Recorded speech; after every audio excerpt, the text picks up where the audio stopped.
We may have had no races for 2 weeks, but the driver market dominoes have been falling, and we will fill you in on all the gossip whilst also whetting your appetite for this weekend's running. Welcome back to the Grid Talk podcast. This is episode 232, where we will be previewing this year's Singapore Grand Prix. I'm your host, Tom Horrox, and I'm joined today by Philip Mathew from the Grip Strip podcast. Hello. Sophie Richmond from Everything F1. Hi. And Grid Talk co-host Tom Downey. Hello. And if you enjoy this podcast, we would love it if you could leave us a 5-star rating on Spotify or a 5-star review on Apple Podcasts. We'll shout out everyone who leaves us a comment on the next show. If you leave us a review, you will automatically be entered into our monthly prize draw to win some fabulous Grid Talk themed merchandise. And if you haven't done so already, why not subscribe to us on YouTube and click the bell to be notified of whenever we go live. We've got well over 700 subscribers now and loads of video content, including articles and shorts for you to get your teeth into as well. Give us a thumbs up, share and comment because we love hearing from you. And any questions you ask us during our live stream, we'll attempt to answer in our post show. However, unfortunately today, we are not live streaming, but rest assured we will be for the remainder of the race weekend. So let's get straight into the review then. I'm going to start with you, Sophie, if that's okay. We're going to go to Red Bull. They can tie up the Drivers' Championship this weekend, with Verstappen only needing 48 points in total for the remainder of the season, and that's if Leclerc wins every race. Will it happen this weekend? And if it doesn't, how is Verstappen going to approach this race and future races? I feel like he's still going to take it race by race. Like he said in interviews a few times that he's just not really thinking about like the end goal right now. He's taking it race by race. And I mean, it'll be interesting to see if it does end. I think it might then become a little bit boring for the rest of the season if we already know the winner, dating back like 2019, how that happened in 2020.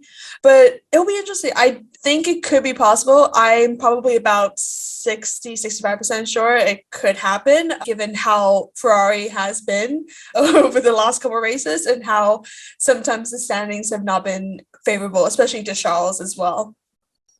Yeah, I'm going to go to you as well, Tom. Just still staying on Red Bull. Do you think that if this does happen this weekend, that's going to release Perez to be a bit more free, or does he just not have the ability for that in his arsenal?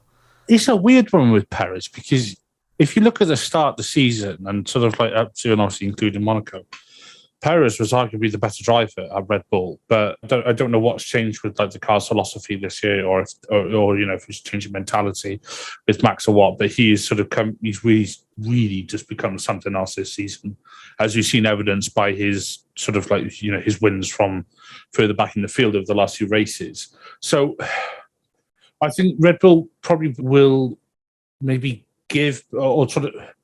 I wouldn't even say they'll give him sort of free rein. I think they'll likely give him less restrictions, if you like. I think that's probably the best I could put it. If he was a COVID lockdown, he'd probably be moving to tier 2, whereas at the minute he's in full tier 4. There we are. That's my analogy for this show. It wouldn't be full Abu Dhabi, saying back him up, all the rest of it. But it would not that they need to do that with any driver this year, to be honest. I think Perez would be allowed to overtake, and I think it'd be good for his morale and the team's morale if if he does get another win or two, because I don't want to see Perez become Bottas 2.0. And the way this season's going, I fear that may begin to happen, especially after Perez is so good early in the season. Yeah, he certainly did start very well, but as the car just seemed to come to Verstappen, and he's been nothing more than a bit part player really ever since. And the other person in the title fight has become a bit of a bit part player in recent races, Phil. And but Ferrari in Italy, they didn't really make any mistakes, but they're just fundamentally slower. Have they thrown in the towel, or can we see them taking the fight to Red Bull this weekend? I don't think they've thrown in the towel. I just think that they throw in the towel on Sundays. That's really fundamentally the issue. Tom D and I and Carl talked about it on our uncensored show that will be coming out early next week about how Ferrari is being Ferrari. I mean, I think Tom said it, Carl said it, I think we all said it. And they've had the faster car in qualifying on one lap pace. And at Singapore, that can really make a huge difference, especially you can see Hamilton's Q3 run from a few years ago and how that basically ended the title fight because he was not supposed to do anything that weekend. He puts a lap, one of the greatest laps of his career and one of the greatest laps in Formula One qualifying history together, and then that was it. If Ferrari can actually put a weekend together and complete it, they have shown that they can actually win. Now, Leclerc, who knows, he's just as liable to qualify on pole and bin it on lap one as he is to go and win.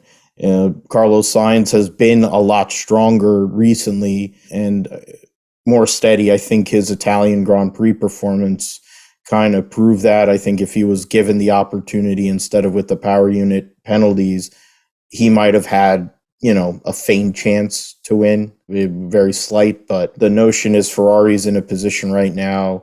Their fight is with Mercedes to stay in second in the constructors. Yes, they're battling for second in the drivers, both of them, but you need to actually finish, and you actually have to finish well, not screw yourself up, not make mistakes in the car, not make mistakes on the pit wall, not make mistakes in the pits itself.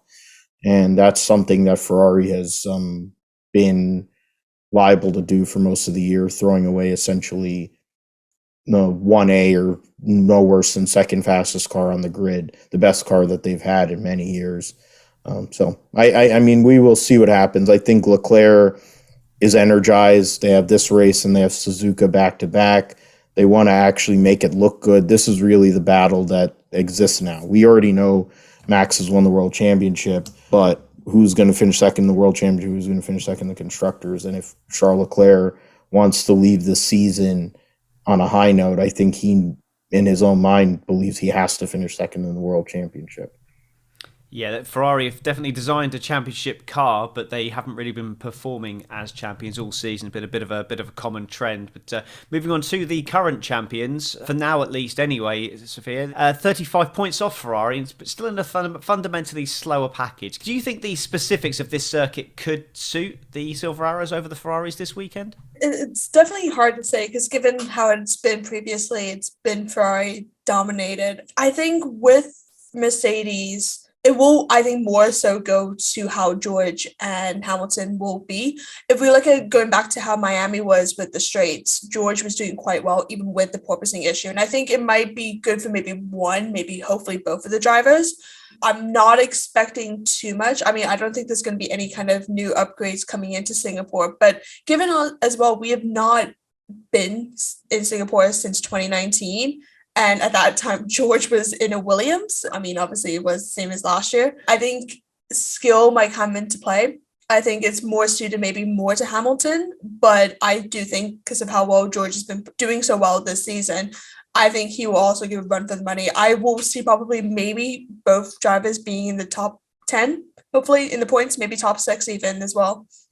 I'm so looking forward to going back to Singapore. It's not always the greatest race, but it's just so many great images from past races. Qualifying phenomenal, and just that iconic opening section we saw where it was Raikkonen and Verstappen and Vettel all coming into each other, taking out the whole front 3 rows, and it's just a great place to go. And I'm really glad that we're going back there. But Alpine are currently sitting 4th in the Constructors' Championship, ahead of McLaren. They still look like they've got the edge over McLaren, Tom. But with their more kind of erratic driver situation, will that prove costly, or can they hold it together and see this 4th place through?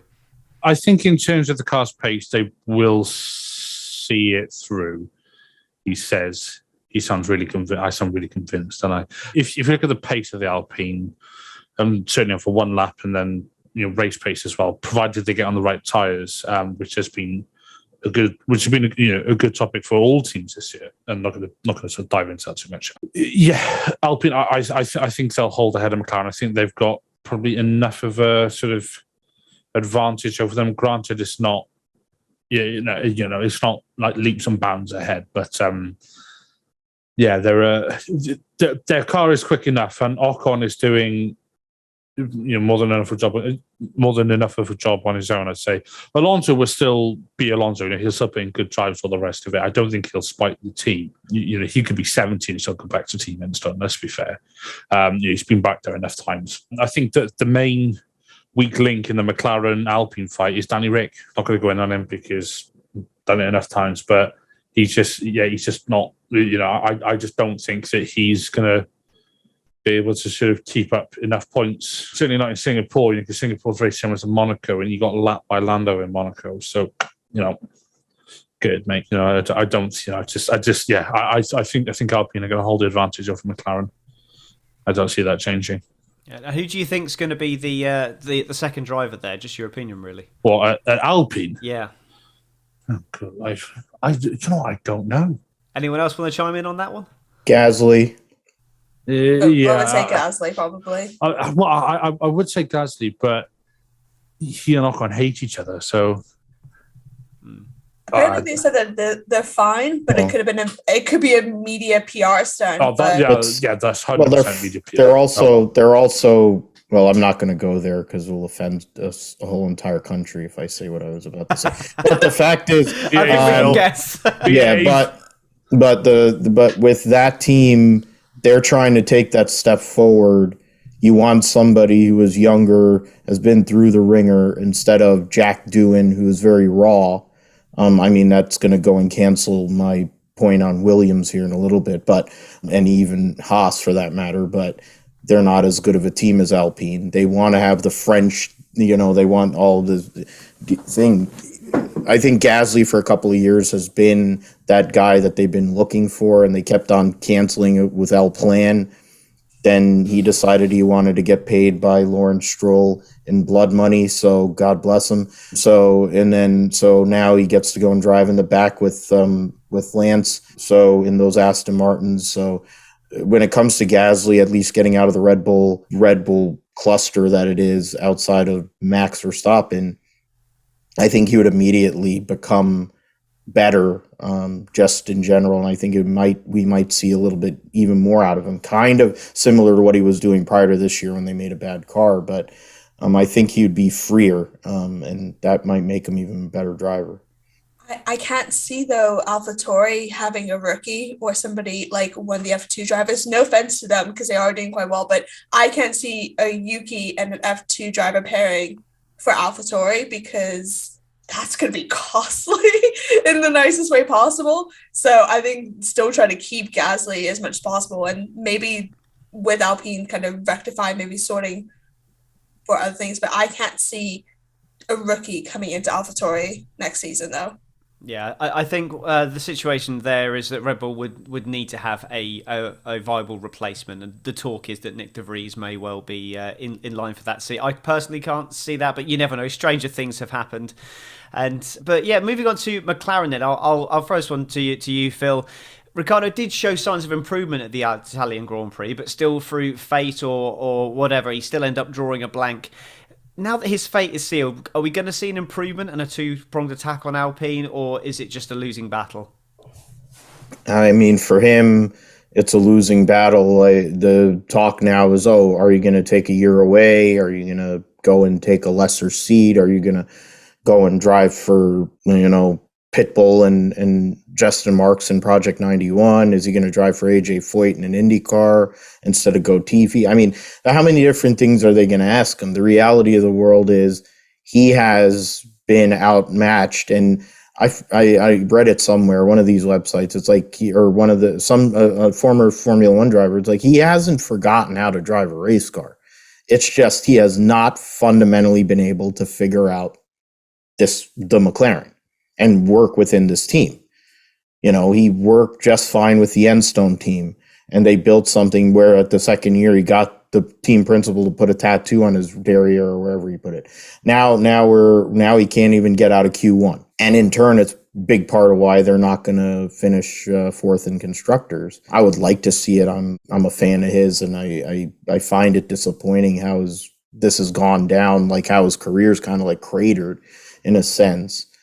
He has pace. I would think that if I was a WEC or any of these teams that have a LMDH or what do you call a GTP car, I would be calling him and saying, hey, you want to go and get on a factory deal, and then we'll kind of let you dovetail it with Formula One or whatever else you want to do. Let's do it. I think he's very viable, and his personality is viable. in regards to this weekend, I think it's all about Lando trying to make the most out of it. The 2-against-1 battle that has been for most of the year, try to get into Q3 with this car. It's been on and off this year. It depends on the circuit for them. But I think he can get into Q3. I think Daniel Ricciardo's goal is to get out of Q1, flirt with Q3, and then try to grind out a point or two on Sunday, because there's plenty of carnage. There's plenty of, safety cars and things that can happen at Singapore. But it really will be about Lando, what he wants to do and what he can do with that car. FP2 will tell the story really about where they stand. I think FP2 and FP3 for what McLaren's chances are relative to the Alpine. Yeah, it's weird how the narrative seems to have changed from how well is Lando doing to how bad Ricciardo is doing, and that kind of tells its own story. There's no smoke without fire, and I'm a fan of Ricciardo. I want him to do well, but something just doesn't work at McLaren. I hope he can recapture that. I'd love that to be at Alpine, but I can't see that happening either.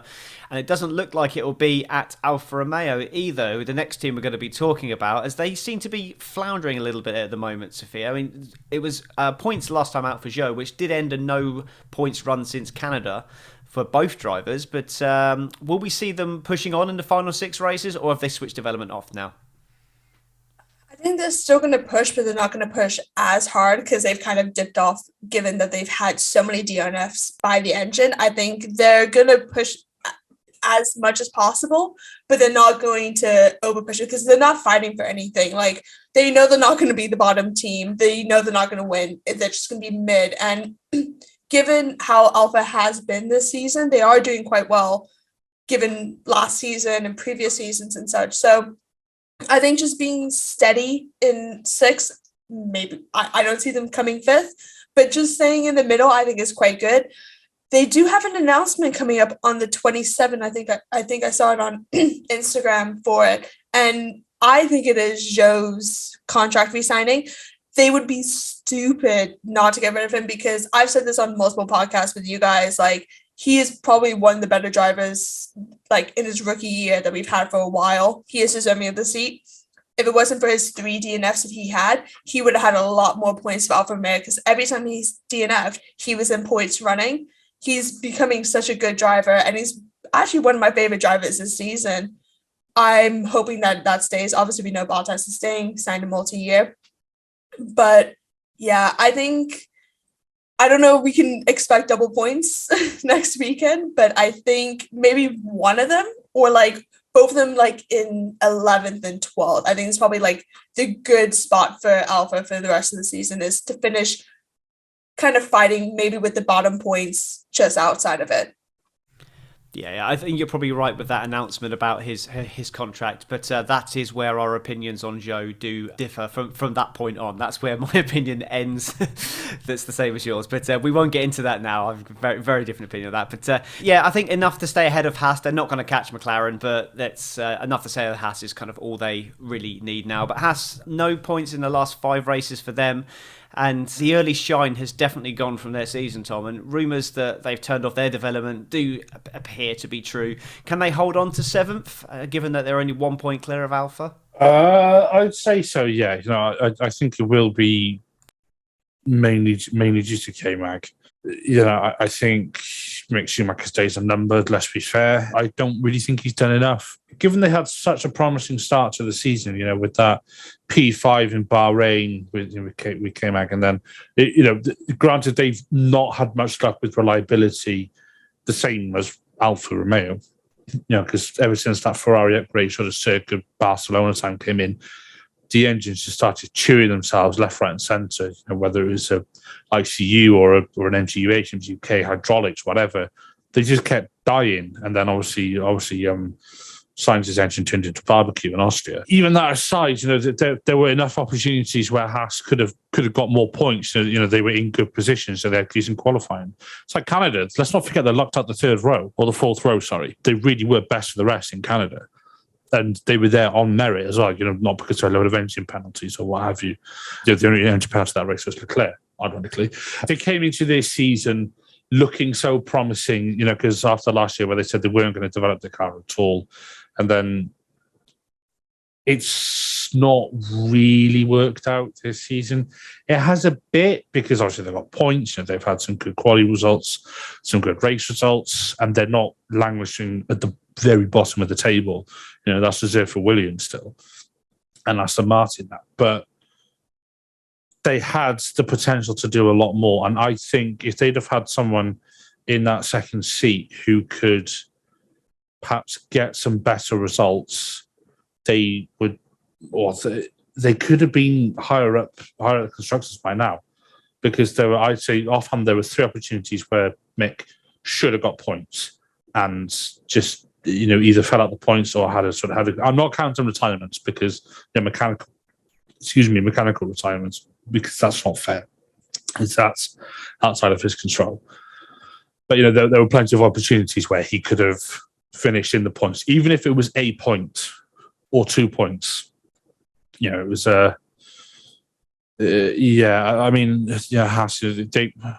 think they'll drop him ahead of next season. I don't know who'll go in that seat. Please don't let it be Hulkenberg. Why do people fantasize about him? He's really not that good. There we are. There's another one. Get the pitch talks ready, ladies and gentlemen. I think they'll hold on to where they are. They'll probably have a good battle with Alpha to the end of the season, but both teams, it's funny that both the Ferrari customer teams have almost sort of mirrored each other, where they started quite well, had sort of quite promising starts, then both sort of fallen into relative nothingness, when McLaren and Mercedes both sort of had fairly sort of shoddy starts to the season and have actually sort of got better as the season's gone on. Yeah, you could say the same about the other 2 customer teams as well, potentially as well, with Aston Martin and Williams. Not so much Williams to as much a degree, but certainly Aston Martin have improved from their dire start. But we'll get on to them later. Next up, Phil, it's going to be the AlphaTauri team. For me, the most anonymous car on the grid. They've replaced Alfa Romeo from last season as the team that you just kind of forget about, to the point when I was doing my notes for this podcast here, I missed them out completely. So it's just 1 point behind Haas, but Tsunoda hasn't scored since the Spanish Grand Prix, and with him signed up for another year and what we all think is going to happen to Gasly, is it important for Tsunoda to get on top of this year's car, and what can you see them doing this weekend? Don't see them doing a whole heck of a lot. I also don't see Yuki, summoning his good Takuma Sato side and really putting together a weekend. I see more bad Takuma Sato, which I think he's essentially Takuma Sato Jr. But, he's going to probably wreck at some point during practice, and then he'll crash in the race and cause a safety car. That's not a bold prediction. I just assume it. The car has been terrible. It's considering what they've done in recent years and what Gasly's been able to do. Just the absolute whiff by this team, is really surprising to me. And they have the same power unit as the car that wins every damn race. Granted, they don't have, what's his face driving it, but the fact is there should be some, mirrored, I don't understand how they're that far off and that they're that irrelevant. And I find that to be I would be disturbed by that. I'm also find that very interesting and convenient. But then that's kind of how I always find a lot of things that Red Bull do. I think Gasly flirts with the points as well, gets in a Q2. It's going to be a typical Yuki kind of weekend. I think he's going to try to save his best for home the following week. I think he'll have a better weekend racing at home for the first time. I think he never has raced the Japanese Grand Prix, so that will be good for him. I think he'll be very happy about that, but not this weekend. Yeah, it's going to be bonkers, the Japanese Grand Prix. They've not had anything to cheer about realistically for a while, and such a shame that that Honda aren't going to be officially represented there either. But that's for a later podcast, as we'll be getting onto that in very soon, I'm sure. So, Sophia, then we're next talking about Aston Martin. Reeling in AlphaTauri and Haas for that matter, and just 9 points off 7th now. Is that a realistic target for them? And would you consider that a success after their bullish chat way back in February when we thought they were going to be good? Oh, man, just remembering about Lance talking about like, oh, we have two cars, like we're gonna do so well. I mean, recently Lance is getting points. He's getting single points in some of these races, like slowly creeping up to help it. I think this is going to be like another battle, how we have the top battle. This is going to be the second battle of it. I can potentially see it getting close to Haas. I don't see it passing Haas. I see maybe passing AlphaTauri. Like, it all depends because these lower teams are so unpredictable. You don't know what's going to happen with them. I think, though, and it pains me to say, I think Vettel's just dropped off completely now that he's announced that he's retired. You've seen it in qualifying, how narrowly missing getting out of Q1. It's just Q3, whichever. There's just no drive, there's no motivation into it, and it pains to see. And that's not what they need when they need to start getting some more points. And then obviously you have Lines every once in a while gets random single points.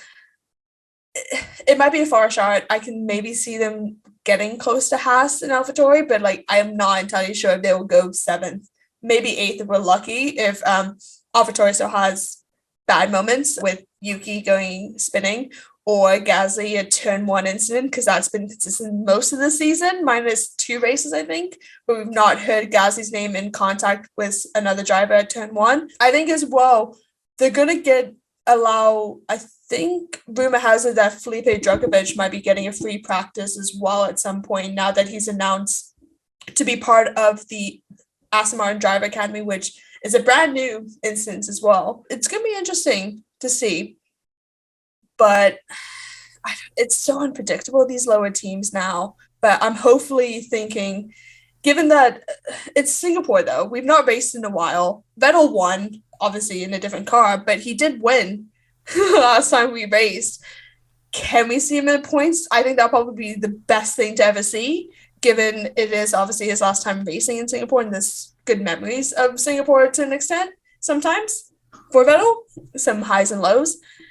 But I don't know. It's really difficult to say. I'm hoping points. That's, I think, best decision. That's my bold prediction is Aston Martin Vettel points for next weekend. We'll get onto that in a little bit. But yeah, I'm pretty sure I'm right in saying that was Vettel's last victory as well, the Singapore Grand Prix in 2019. And it just now looking back, it feels weird even thinking about Sebastian Vettel as a race winner. It just seems so long since he's been in that situation where he can just grind out a race result and win a race. I mean, without, was it the it was one of the 2020 races that we didn't race that again, maybe where he looked like he was going to win, he got disqualified. I can't remember which one it was.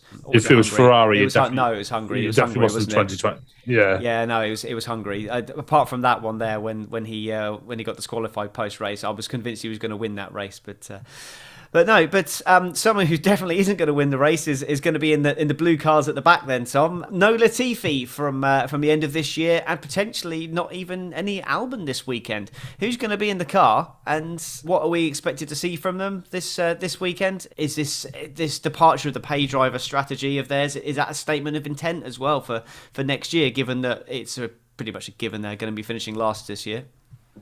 Are you talking about who's going to be in the car this weekend or next year, or both? Both. Well, yeah, let's just go there for the whole lot. Yeah. This weekend, I think Albon should take the week off still, and I think De Vries should be in the car. I get that Albon will want to be in the car because he's a racing driver and it's what he wants to do. However, he has just had a pretty major operation and he ended up in ICU for a day or two. So it's one thing to recover where you can go home and put your feet up and watch Breaking Bad on Netflix or something. It's another thing to fly halfway across the world into completely different time zones in one of the most humid countries on the planet and jump in an F1 car to be buckled in, literally strapped to the car and sweating out in excess of 4 kilos. So I get he wants to race, but I really feel like he should just focus on himself, make sure that he is better, make sure that he's working on his recovery. It's not like he is like fighting for like a certain position in the championship or something with the best one in the world. Everything is largely decided this season. Give or take a couple of positions here or there. So he should rest up, recover, and then come back swinging in Japan. It's also a good opportunity for Williams to give De Vries, another shot effectively, because I'm not taking anything away from what he did in Monza, but it's one thing to make a debut in Monza where you just slap on the skinniest wings you have. You just go flat out, balls to the wall. And it's a circuit which he's raced at in GP3, GP2, F2, whatever it was called when he was in it. And then I know the step up to F1 is different, but it's a circuit that he knows, and everybody knows Monza. It's another thing to race at Singapore. The conditions are completely different. The track is completely different. There's a lot more setup work that's going to be needed to be done because, granted, it will be a very high downforce setup, but you've still got to think about that long run down from turn 3 to 4, 2 to 3, but basically the first sort of DRS zone after you cross the start finish line. So you've got to think about that. And then it's a very demanding environment in Singapore. I mentioned the humidity is insane there. The temperature, especially during the free practice during the day and all the rest of it. I think if he can get a good result there, and a good result there, I think will be him getting out of Q1, because that's going to be a much more demanding circuit, both physically and mentally. That's who I think and also what I think Williams should do this weekend. With regards to who will be in the car for next year, and obviously Alba's on a multi-year deal, great decision, no-brainer. If De Vries doesn't go to AlphaTauri, he'll be in the Williams. If De Vries does go to AlphaTauri, Logan Sargent maybe. Yeah. He just has to finish top 5 too, so hopefully do that. Especially as obviously Doralton are American backed. They're probably going to want to see an American driver in that car, and there's quite a lot of talent in F2, and F1 is becoming younger and younger these days. So I wouldn't be surprised if we saw him in there. I also think that it is. I wouldn't say it's 100% signalling the end of the pay driver era for Williams, because F1 has always survived on pay drivers, and to a point it is needed, and some of them are quite good. Perez as a pay driver, let's not forget. Looking at sponsorship he brings. Stroll obviously with his dad, but I know I go in on Stroll a lot, but he has had some decent results. He's still awful, but he has had some decent results. But he's still awful. Just want to make sure that people understand me. I'd like to see Logan Sargent in there, but it's just, I don't know. We'll find out.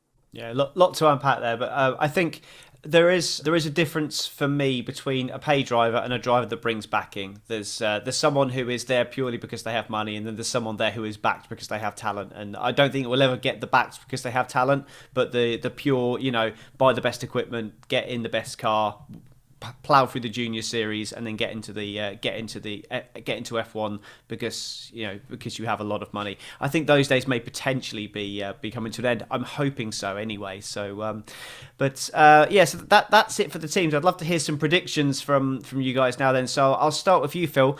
Who have you got for pole position and race win for this weekend? Pole position, I'll pick Charles Leclerc, and Verstappen wins, because that's what happens anyway. So, and I'm just going to pick him. I've already done that for my show, which we'll get to later, but that's what I'm going to pick. We don't even bother to pick the winner anymore. We just go to second and third.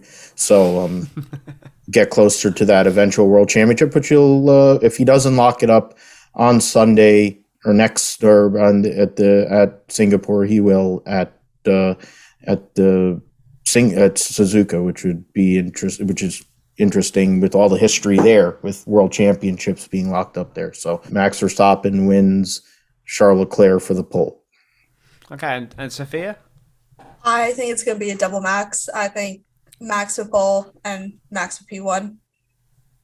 And Tom, your prediction? Max. Both? Yeah, both. Yeah. Double Super Max. Yeah, I'm not entirely sure what I think for mine. I think that something is going to happen. I think it's going to be a non-standard race, and it's going to be a bit open, and something weird's going to happen. I'd love to say like a Hamilton win or something like that, but I think that Mercedes will be better there. But I'm not convinced it's going to be. I'm not convinced it's going to be that. Maybe it'll be something crazy like a Carlos Sainz win or even a Sergio Perez win. I don't know on that front. Phil, then, so a bold prediction from you. You've already said that Tsunoda crashing is a given. So what would be your bold prediction? Bold prediction. We've been. Oh, wow. This is going to be one. I'll say Zhou makes Q3 and actually scores a point after getting his, or what is likely going to be an extension for another year at Sauber. He'll go and do well there. Yeah, so all sounds good. Sophia, your bold prediction? Oh, I think I've said it already. I think I said Vettel top 10. Yes, you did. Yeah. I mean, I was thinking about Haas, but nah, Vettel. I would love to see Vettel top 10. Yeah, I'd like to see him higher than that personally, but I'm not sure that's within the top 10. Yeah, I'm going to be generous and say within. I'm not going to say what actual position. Yeah, that'd be nice. And Tom, bold prediction? Max wins the title. Oh, okay. I don't think that's going to happen this weekend. I think it's just there's too much that needs to happen, and even Ferrari can't have that much bad luck. So I think it's not going to happen this weekend, but I think it's not far away. It's going to happen in the next few weeks. It's going to be either the next race or the race after that. But that's not very bold at all. So that's not my bold prediction. A girl can dream. That's all I'm going to say. Yeah, bold prediction. I am going to say no Red Bulls on the podium. There we go. That's my bold prediction. So I'm doubling down with some with a crazy race. So I'll let you guys just plug your own content now. So Phil, where can people find more from you and the Grip Strip Pod? Grip Strip Pod? Yeah, the Grip Strip Podcast. That is me. Yeah. And also Josh, JP Huffine. I'm at Philip G. Mathew on Twitter. Grip Strip Pod on Twitter. We cover all things motorsports, and we talk about anything around the world, really. If it goes fast, we talk about it on the Grip Strip Podcast. You can find it anywhere you take in your podcast listening. We'll cover Singapore after and get into Japanese Grand Prix after that. But yeah, thanks to you, Tom, for hosting, and it's great hanging out with the EF1 crew. Tom D after his stroll through luxury dealerships in Sofia after running around the world today. So it was nice to see you all, and let's hope for a more interesting Grand Prix than we've had for about, a few months. I'm very much looking forward to listening to your uncensored podcast, which is coming out next week. That's going to be fun. Everyone listen out for that. I'm sure there's going to be a lot of hot takes there. So, Sophia, where are you? Where can people find you? Are you also on the Grip Strip Pod, or are you somewhere else? I mean, I can hop in whenever. I'm so sorry about that. I swear I heard my name. I think that's my cue to go to bed after this, even though it's only 5 o'clock right now. I do apologize on that, Phil. Don't worry. Yeah, so I am part of Everything F1. You can catch me on all social medias: Facebook, Instagram, Twitter, TikTok, YouTube. We have a website that we post content daily at www.everythingf1.com. We have a podcast that's filmed live Tuesday nights around 7:30, 8:30 UK time, and then dropped on all streaming platforms on Wednesday. We've had some great guests. We have Jack Crawford this week. We've had Frederick Vesti last week. We have a few other drivers coming up as well in the near future. Excellent. And Tom, where can people find more from the Big Chungus? Oh, you had to get that in, didn't you? God damn it. Yeah, well, I'm co-host alongside yourself and George and Ruby and Owen and Louis, and is there anyone else? Phil occasionally. Yeah. Yeah. When we're really, really desperate. Don't be silly, Phil. Yeah, so I'm obviously co-host alongside you at F1 Chronicle. Find us at f1chronicle.com, and we are here, there, and everywhere. All your YouTube podcast platforms. What did I say? YouTube. I'm tired. I'm thinking about cars. I'm so sorry. Well, you're allowed to think about cars. We are on a motorsport podcast here. So exactly. Yeah, that's forgivable. Exactly. And I'm on the brink of buying an Audi who ends in Formula One, so that's my reasoning. Excellent. Okay, fair enough. And if you want to hear more from me, I am at Tom Horrox on Twitter, and I'm part of the Monkey Seat podcast, which apologies for not doing a podcast after the Italian Grand Prix. Life is very, very busy right now, but we will be back after the Singapore Grand Prix, so you can catch us at Monkey Seat Pod and monkeyseatpod.com if you want to catch us up on there. If you want to hear more from Grid Talk, however, we do have a huge back catalogue of shows, and you can go back and listen to well over 200 episodes now. If you want to go and find out what happened in a qualifying session in 2018, then that's probably not 2018, that's 2019, then that is there. All our race reviews go out live on YouTube straight after the event, and the audio version does go out slightly later, which is available on Amazon Fire, Spotify, Google Podcasts, Apple Music, Verbal, Omni Studio, and Pocket Cast, and probably a few more as well. We also do run a Patreon, so if you want to help us continue what we do and improve what we're doing, then please consider donating to us, as everything goes back into the show. We never buy biscuits or anything with it, I promise. You can also support us by buying merchandise, like this lovely Grid Talk mug here, which... wonderfully modelled for the video listeners. You can go to...